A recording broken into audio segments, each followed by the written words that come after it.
بسم اللہ الرحمن الرحیم۔ السلام علیکم۔ طفیل بن عمرو دوسی زمانۂ جاہلیت میں قبیلہ دوس کے اشراف اور سرداروں میں ایک ممتاز سردار تھے اور عرب کے چند گنے چنے بہادروں میں ان کا شمار ہوتا تھا۔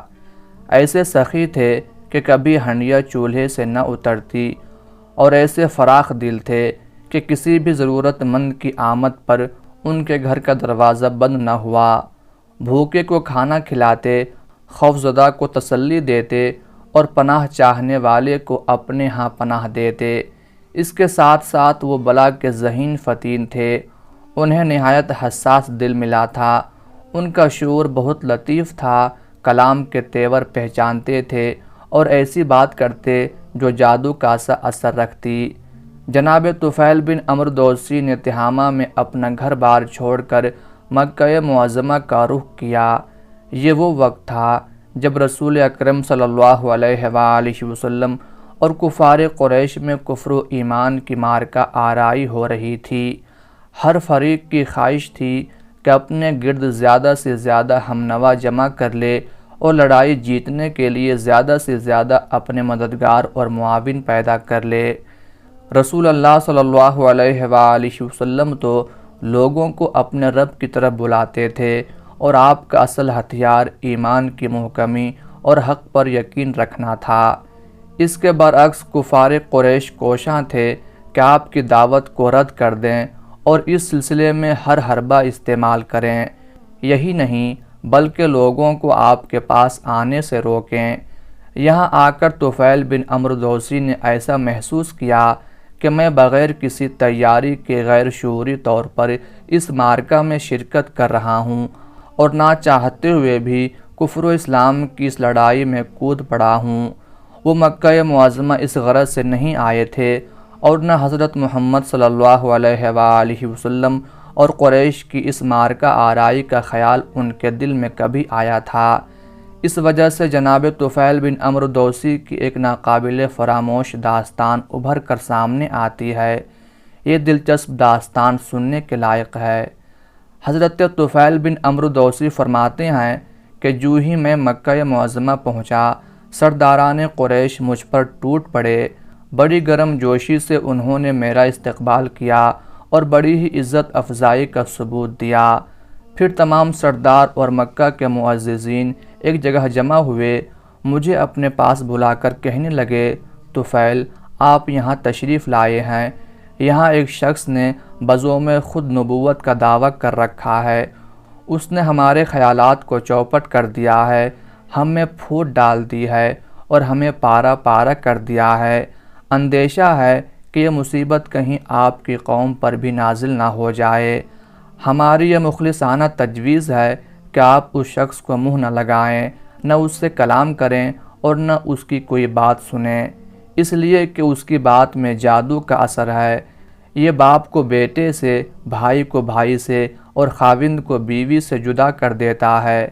حضرت طفیل بن عمرو دوسی فرماتے ہیں، بخدا وہ مسلسل مجھے حضرت محمد صلی اللہ علیہ وآلہ وسلم کی طرف منسوب عجیب و غریب داستانیں سناتے رہے اور مجھے ڈراتے رہے، یہاں تک کہ میں نے دل میں ٹھان لی کہ میں آپ کے قریب تک نہیں پھٹکوں گا، نہ آپ سے بات کروں گا اور نہ ہی آپ کی بات سنوں گا۔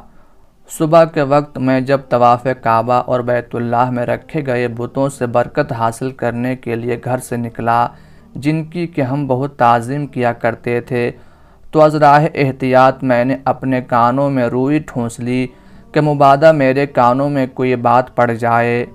حضرت محمد صلی اللہ علیہ وآلہ وسلم کعبہ کے پاس کھڑے نماز اور عبادت میں مشغول تھے۔ ان کی نماز اور عبادت کا انداز بالکل مختلف تھا، مجھے اس منظر نے گھائل کر دیا۔ آپ کا یہ طریقہ عبادت مجھے ایسا بھایا کہ رگ رگ میں مسرت کی ایک لہر دوڑ گئی۔ دل ہی دل میں محسوس کیا کہ غیر ارادی طور پر آہستہ آہستہ آپ کے قریب ہوتا جا رہا ہوں، یہاں تک کہ بالآخر میں سچ مچ آپ کے قریب ہو گیا۔ اللہ تعالیٰ کو بھی شاید یہی منظور تھا کہ میں آپ کی چند باتیں سن ہی لوں، چنانچہ میں نے رسول اللہ صلی اللہ علیہ وآلہ وسلم سے عمدہ اور اچھی باتیں سنیں۔ اس پر دل میں خیال آیا، طفیل بڑے افسوس کی بات ہے، تو ایک دانش مند شاعر ہے، حسن و قبح کو خوب پہچانتا ہے، یہ شخص جو کچھ بھی کہتا ہے اس کے سن لینے میں حرج ہی کیا ہے، اس نے اگر کوئی معقول بات کی تو مان لینا، بری بات کی تو دامن جھٹک کر الگ ہو جانا۔ حضرت طفیل رضی اللہ تعالی عنہ فرماتے ہیں، میں وہاں مسجد میں ہی ٹھہرا رہا یہاں تک کہ رسول اقدس صلی اللہ علیہ وآلہ وسلم عبادت سے فارغ ہو کر اپنے گھر کو چل دیے۔ میں بھی آپ کے پیچھے چل پڑا۔ جب آپ صلی اللہ علیہ وآلہ وسلم اپنے گھر میں داخل ہو گئے تو میں آپ کے ساتھ وہاں پہنچ گیا۔ میں نے عرض کی، یا رسول اللہ صلی اللہ علیہ وآلہ وسلم، آپ کی قوم نے مجھ سے آپ کے بارے میں بہت سی باتیں کی ہیں، مجھے یہ مسلسل ڈراتے اور خوفزدہ کرتے رہے کہ کہیں میں آپ کی باتیں سن کر متاثر نہ ہو جاؤں، چنانچہ میں نے احتیاط کے طور پر اپنے کانوں میں روئی ٹھونس لی تاکہ آپ کی بات سن نہ سکوں، لیکن منشائے الہی یہ تھی کہ میں آپ کی باتیں بہرحال سنوں۔ واللہ میں نے نہ صرف آپ کی باتیں سنی بلکہ آپ کی ہر بات مجھے اچھی لگی، از راہ کرم آپ مجھے اپنا پیغام سنائیں۔ رسول اقدس صلی اللہ علیہ وآلہ وسلم نے اپنی دعوت پیش کرتے ہوئے سورہ اخلاص اور سورہ فلق کی تلاوت فرمائی۔ بخدا اس سے پہلے نہ تو میں نے اس سے بہتر کوئی کلام سنا تھا اور نہ آپ کے پیغام سے بڑھ کر عدل و انصاف پر مبنی کوئی اور پیغام میرے کانوں میں پڑا تھا۔ اس موقع پر میں نے بیعت کی غرض سے رسول اللہ صلی اللہ علیہ وآلہ وسلم کے آگے ہاتھ پھیلا دیے اور کلمہ طیبہ پڑھ کر اس بات کی شہادت دی کہ اللہ تعالیٰ کے سوا کوئی عبادت کے لائق نہیں، اور یہ کہ حضرت محمد صلی اللہ علیہ وآلہ وسلم اللہ تعالیٰ کے رسول ہیں۔ اس اقرار کے ساتھ میں دائرہ اسلام میں داخل ہو گیا۔ حضرت طفیل رضی اللہ تعالی عنہ بیان کرتے ہیں، کچھ عرصہ میں مکہ معظمہ ہی میں قیام پذیر رہا اور احکام اسلام کی تعلیم حاصل کرتا رہا۔ حتی الامکان اس عرصے میں قرآن مجید کے کچھ اجزاء زبانی یاد کیے، اور جب میں نے اپنے وطن اور قوم کی طرف لوٹنے کا عزم کیا تو آپ کی خدمت میں حاضر ہوا اور کہا، یا رسول اللہ صلی اللہ علیہ وآلہ وسلم، میں ایک ایسا شخص ہوں کہ میرا قبیلہ میری بات مانتا ہے، اب میں ان کے ہاں واپس جا رہا ہوں اور وہ بھی اسلام کا داعی بن کر، دعا کیجئے کہ اللہ تعالیٰ مجھے کوئی ایسی نشانی عطا کر دے جب میں انہیں اللہ تعالیٰ کی طرف بلاؤں تو وہ میری مددگار ثابت ہو۔ اس پر آپ صلی اللہ علیہ وآلہ وسلم نے میرے لیے دعا کی، الہی اس کو اس طرح کی ایک نشانی عطا کر دے جو ہر اس وقت اس کے کام آئے جب بھی یہ خیر و خوبی کا قصد کرے۔ میں جب وہاں سے اپنے وطن کی طرف چل پڑا اور اپنی بستی کے قریب ایسے مقام پر پہنچا جہاں سے قوم کے در و دیوار صاف نظر آ رہے تھے تو کیا دیکھتا ہوں کہ اچانک میری پیشانی پر چراغ کی مانند ایک روشنی دمک رہی ہے۔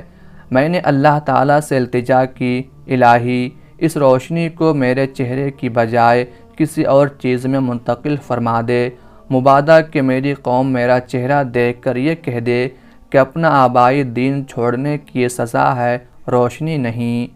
میرا یہ کہنا تھا کہ یہ روشنی میرے چہرے سے ہٹ کر میرے نیزے کے بالائی حصے میں مرکوز ہو گئی۔ ایسا معلوم ہو رہا تھا جیسے کوئی قندیل نیزے میں جگمگا رہی ہے، اور جب میں پہاڑ کی بلندی سے نیچے اتر کر اپنی قوم کے پاس آیا تو سب سے پہلے مجھے ملنے کے لیے میرا والد آیا جو بہت بوڑھا ہو چکا تھا۔ میں نے کہا، ابا جان مجھ سے دور ہی رہیں، میرا اور آپ کا اب کوئی رشتہ باقی نہیں رہا۔ باپ نے افسردہ ہو کر کہا، لختے جگر یہ کیسے؟ میں نے کہا، میں مسلمان ہو گیا ہوں اور میں نے حضرت محمد صلی اللہ علیہ وآلہ وسلم کے دین کی پیروی قبول کر لی ہے۔